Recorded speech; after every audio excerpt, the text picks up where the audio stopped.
that every 30 seconds, a viewer watches a video and leaves the like button or subscribe button unsmashed. Thankfully though, you can help. For the low cost of nothing, you could help the YouTube algorithm and subscribe to a creator who promises he'll stop asking if you finally do it. Just give it a gentle tap and you'll be able to screenshot a hand-drawn picture of the subscribe button. Okay, just kidding. Fourth, it's perfectly normal to fail, and no matter how hard you try, nothing is going to be perfect. You know, throughout my 20s, I definitely played it very, very safe, and I would only try something if I thought it had a high chance at succeeding. I guess that was kind of like my way of protecting myself from ever being wrong, but after staying in that bubble of comfort for a while, I began to realize that you can only go so far without taking a risk. Because I gotta say, you learn a lot more from your failures than you do your successes. The fact is, the more you put yourself out there, the more you do, the higher the chances are that you'll make a mistake. And at a certain point, it's just a numbers game. The more shots you take, the more shots you're gonna miss, but that shouldn't scare you away entirely from trying something new. In fact, it's probably required that if you want to do above the average, you're gonna have to have more mistakes and more failures than the average. I know when you try something and it doesn't work out, it seems like the end of the world, but believe me, most people go through failures on a regular basis, but you never hear about it and no one ever talks about it because it's done privately. However, that is not a reason not to try, and instead of wallowing in it, just turn it around and think to yourself, what can I learn from this and how will this experience prepare me in the future? My thinking is that since you can't change the past, it is what it is, you may as well improve yourself going forward. So be okay with the aspects of failure, because the more experience you get, the more accurate your shots are going to be. Fifth, you shouldn't compare yourself to anybody else. Look, I think on the one hand that looking to someone else can give you the confidence that if they could do it, you could too. Like, I've been constantly inspired by looking to other people, seeing what they've done, learning from them, and then putting my own spin on things so we could achieve the same goal. But I've seen people take this way too far to an extreme, to the point where comparison turns into this downward spiral of self-pity, where you look at the other person and think, they don't work as hard as I do. That's not fair. They shouldn't have all of those things. That's not right. That just becomes this huge waste of mental energy that distracts you from actually achieving those things in the first place. Not to mention, once you start getting down that path of negatively comparing yourself to somebody else, you'll begin to realize that there's always going to be someone who's smarter,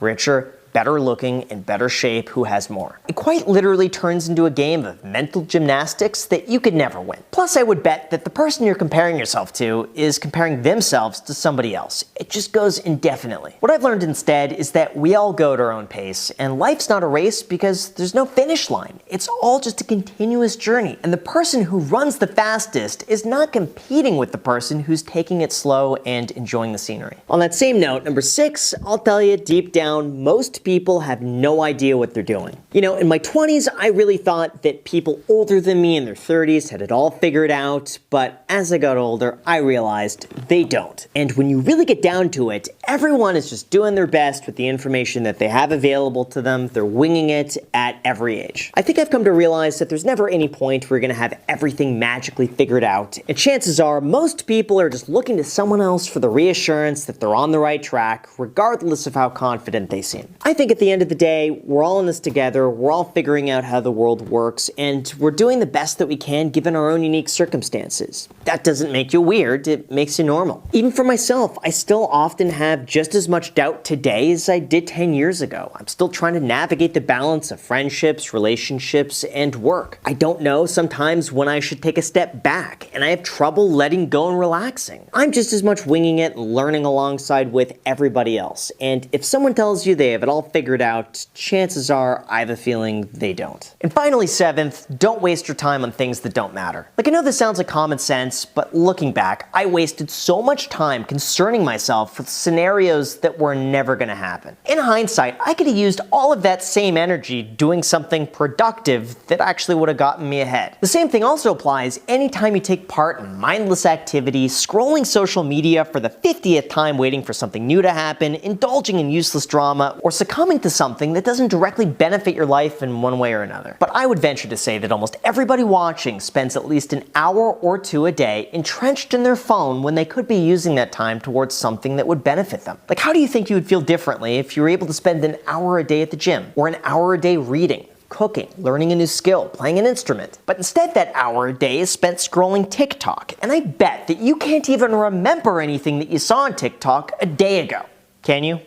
I can't. The truth is, if something isn't adding to your life, cut it out. And over time, that is going to compound massively to help you out in the future. Look, I'm not perfect. I know there's a lot that I could improve on, and I'm on the exact same journey as a lot of you watching. But hey, if you could learn from at least one of my experiences, then it's all worth it. And if you found this helpful, like I mentioned earlier, it would mean a lot if you hit the like button or subscribed, or you know what, even there's a free stock down below in the description with our sponsor, public.com. Just use the code GRAHAM. That could be worth up to $1,000. Feel free to use that down below. Thank you guys so much, and until next time.